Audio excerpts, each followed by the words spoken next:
It is another 88.5 SoCal Sound session. We are here with Dawes. Taylor Griffin, welcome to our planet here at Northridge.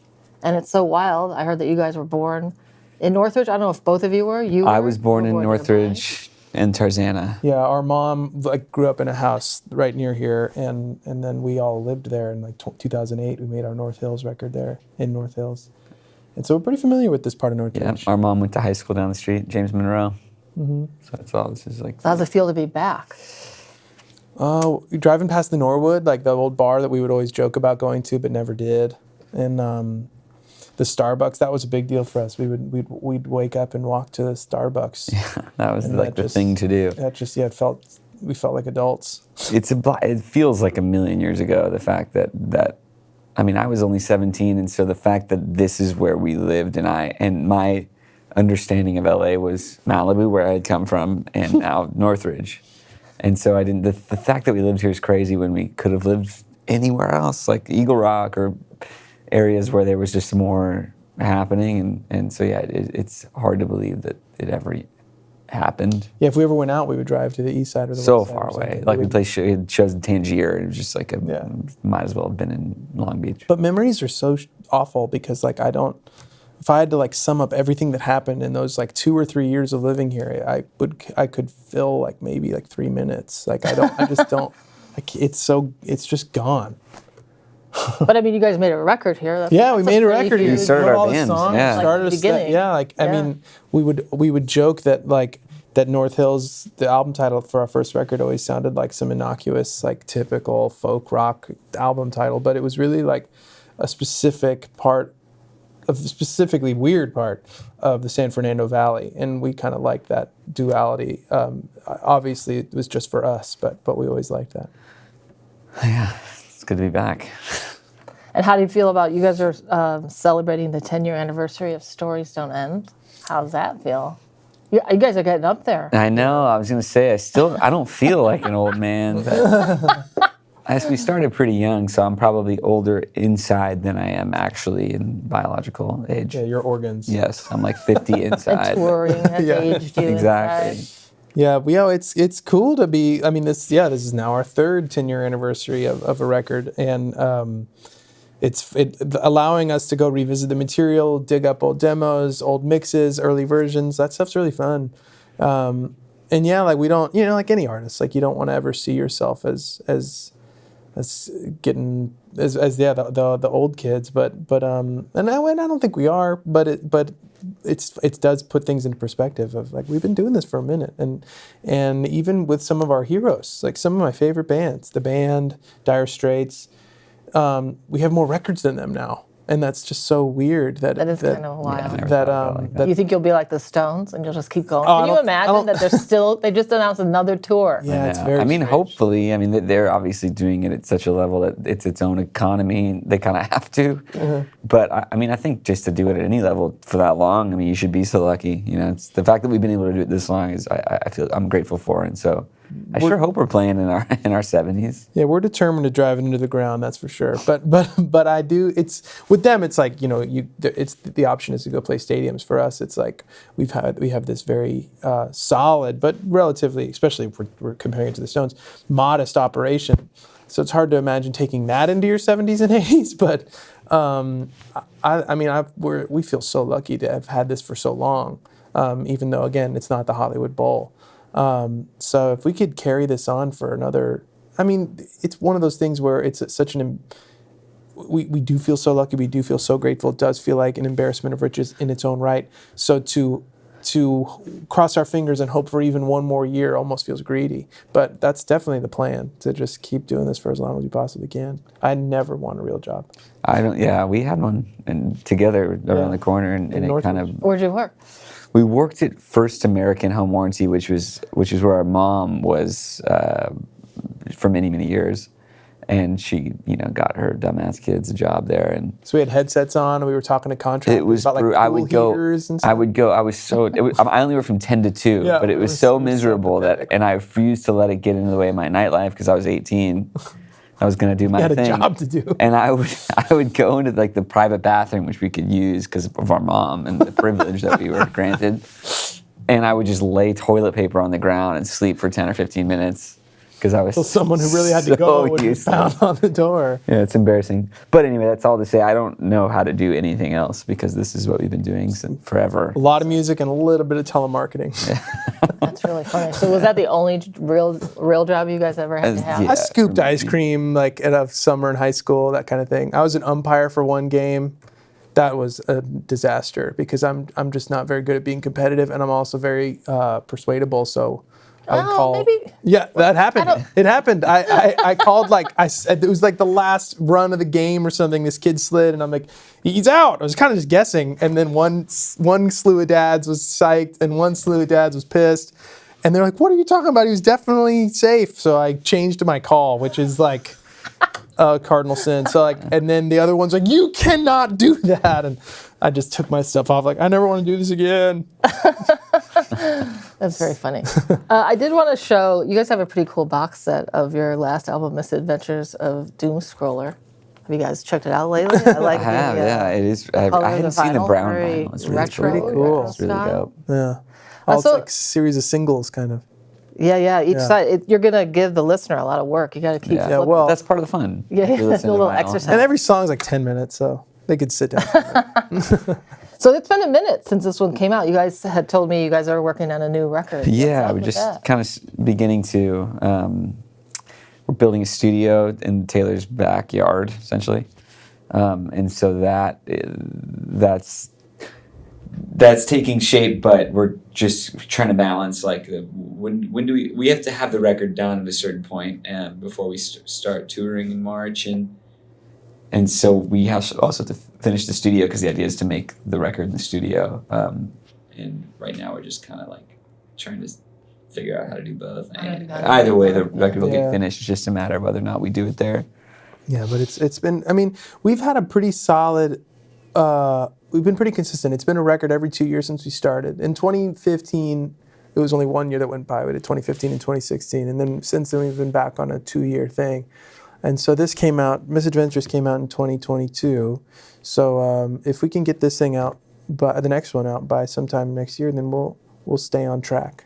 You won't have to go back to telemarketing? Yeah, won't have, not yet. You got to keep on schedule. Yeah. But then, and ideally with the studio, we would really love to ratchet it up and start to come out with a lot more music. I find that, there's so much complaining about stream culture for musicians, and I think that it's all legitimate. I think it's really, a lot of dust is still in the air needing to be settled. But I do think one awesome thing that's already happened is singles are back in a way that they weren't when CDs were king.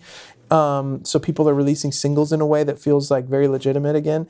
And also just there's no downside to more music more often, other than recording budgets and whatever people have to figure out on their end. But you find out about bands releasing, whether it's Big Thief or King Gizzard or whatever, 2 records in a year, 3 records in a year, and it's only a net positive at this point, and that wasn't the case when we started. It was you need to milk it, you need to make your money back, and now records are cheaper, and fans are willing to digest more. So I like the idea of once the studio is built, that maybe we can start actually having not only just a record a year, but maybe 2 a year or something like that. I feel like it's a good time for that. Seems like it would be dangerous for you, though, to have a studio in your backyard. I know, but sleep. Yeah, I know. But it's true, but it's also it's better than it being off-site. I have 2 kids now, and so the idea of once they're in school in the morning until the moment they're back, I'm in the backyard, and then when they're home, I can jump back into kid stuff. Then that might work out really well. I have a studio in my backyard, just a little drum room, and I will say it destroys, in the same way that the iPhone did, it destroys the line between home time, work time. Yeah, it's kind of always on if you want to be. So you guys are here to promote your Christmas show coming up, Christmas in LA. We're huge fans. Christmas. Yeah. Are you or not? Did you grow up celebrating Christmas? Yeah. Yes. Yeah. We're not Jewish, contrary to it. Often people think we are because of our last name. Yeah, we grew up celebrating Christmas. I loved it, But you said that kind of sarcastically. No, You're not a big fan of Christmas? No, I do love Christmas. I do love it, especially now with kids. That now there was a few years where I'm do we really need to do all this traveling and all this hubbub? And now I'm like, rah, I'm all for it. And we've never done a Christmas show though. Yeah, it's the first one. Is this going to be annual? Setting it up? That's kind of the idea if it goes well. I mean, like, we do feel we're in this privileged position of having a lot of pals here. So, like, we invited a lot of people to come do this one, and we've already thought about a handful of people that would be able to do the next one with us. And if it could be a regular thing, that would be so cool. So we'll have to see how this year goes. Are you going to tell us any special guests or any hints? Well, I think what's happening? I think a handful of them will be announced by the time this goes up. Like my wife's going to come sing, Mandy Moore, Mike Viola, and our friend Sam Nelson from Ex Ambassadors. And then there's a lot more that are going to be announced. But yeah, we've never done this before. When I was first putting together a set list, I was like seeing who had Christmas songs. Like Mike has a Christmas single, Mandy has a Christmas single, other friends of ours have Christmas songs they're tangentially involved with. And so I was like putting together this list of like only Christmas music, and it started to get pretty weird. Like I felt like no one's gonna like this. This is too much. So we're trying to like set it up so that there's some tried and true Dawes moments of just us doing our thing. Some folks are gonna come and do their own stuff, and then some folks are gonna come do like a Christmas song. And so it'll be a nice mix. Will there be a grand finale? Oh yeah, maybe holiday tune. Yeah. Like we have a Christmas song with the Killers that I feel like hopefully our community, our fan base is familiar with enough to where that can be a nice grand finale that we all sing together. And you're playing that one today here at the station. Yeah. How did that song come together? And it kind of sounds a little bit.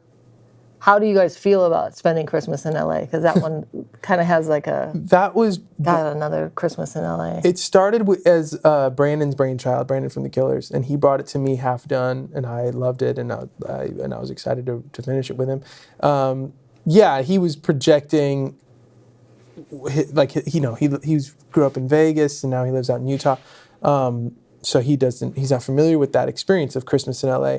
And we are not transplants. That song is very specifically about that experience of growing up somewhere else and coming to LA to make it big and then being kind of stuck here for the holidays, like a lot of people we know and knew would often do.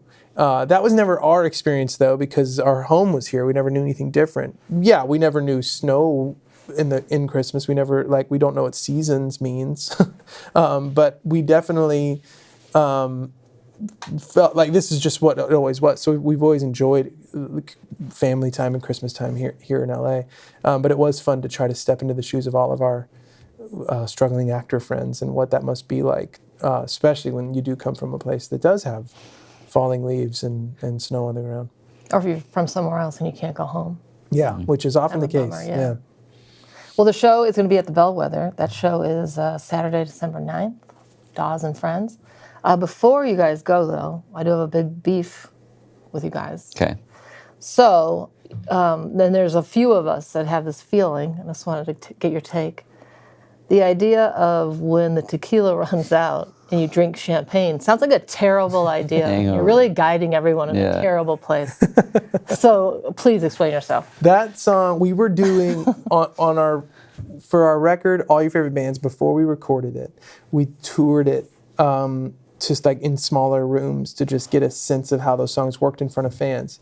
And we were at Pappy and Harriet's, and we, after the show, after all Your Favorite Band songs, we were staying on the grounds because they have that motel there or whatever, and there's like a house. So we kind of had this after party, which isn't really the Dawes. And Grace Potter was there. Her crew was there. Gil. Yeah, it was like a really fun party. And Jason Bozell, who's like a frequent collaborator of ours, drummer of Rilo Kiley, one of our best friends in the world, he was there, and like we got there really late because we were packing the gear. And so when we got there, we were like, is there any more tequila left? And he was like, no, there's no more tequila, but there's just champagne. And we got pretty lit up pretty quick. And so every time we'd pass him in the hallway, we would just sing that line to each other, pretty much exactly as it is, that same phrasing, that same inflection. And we were in a state in which it was particularly funny. and when we woke up the next day, we're like, yeah, it was pretty fun singing that all night. We should like write a song around it. So it came from that. It did not come from drinking tequila all night and then drinking. Yeah, no, it's definitely a bad idea. Yeah, it's definitely a bad idea. Yeah. It was just something. We were just in a position where like this is your only option, and that became. Also, there's a certain type of drinker who's so like they're trying to hurt themselves, and I feel like they think that they deserve it. Yeah. I want this to hurt. Well, thank you guys for coming by. 88.5, the SoCal Sound, is presenting your show, Christmas in LA. Thank you so much. Dawes and Friends, Bellwether, December 9th. And it's really been super awesome to have you guys stop by and chat. Thanks for having us. Yeah, thanks for having us.